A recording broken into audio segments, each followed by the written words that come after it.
বন্ধুরা কেমন আছেন সবাই? সিম্পল কিচেনে আপনাদের সকলকে স্বাগত জানাই।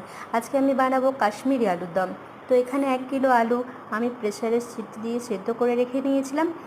যখন সিটি দিয়েছিলাম তখন একটু নুন দিয়ে দিয়েছিলাম, যাতে করে নুনটা আলুর মধ্যে ঢুকে যায়।